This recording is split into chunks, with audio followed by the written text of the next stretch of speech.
Bonjour, je vous parle d'un livre qui s'appelle Psycho Canard que j'ai lu en une journée.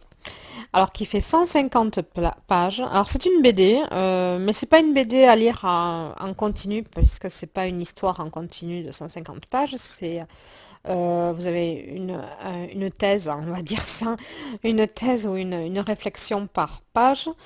Et c'est l'histoire d'un canard qui essaie qui rentre en psychologie, qui se fait psychanalyser. Alors il rencontre un psychanalyste, il critique bien les psychiatres.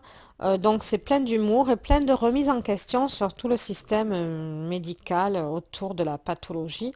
Alors je dis pathologie parce que ça s'appelle psycho-canard, parce que canard en portugais ça veut dire patte. Et c'est celui qui a écrit ce bouquin est quand même un psychologue qui continue à faire des études en psychologie et qui en même temps a monté ce projet de BD Les Psychocanards. Alors c'est de Miguel Montenegro. euh, que le sous-titre c'est Psychocanard parmi les fous, le sage est un canard, que la thérapie commence. Voilà. C'est traduit, donc pour moi c'est un livre qui doit être en portugais. C'est de chez Marabule. Voilà, Psycho Canard. 150 pages quand même. Et je l'ai lu ça en un trait. Voilà, j'ai pris du plaisir à le lire parce que ça remet vraiment en question qu'est-ce que la maladie mentale, est-ce que c'est vraiment une maladie, la maladie mentale, etc.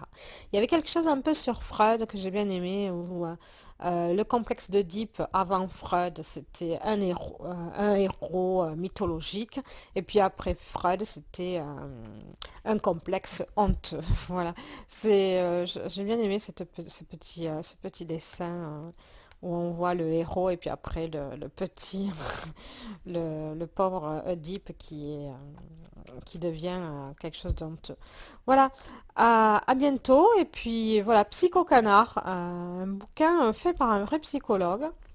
Alors à qui offrir ça? Eh bien, un copain qui rentre en psychologie ou même à un ami qui fait une psychothérapie, qui est un peu dépressif.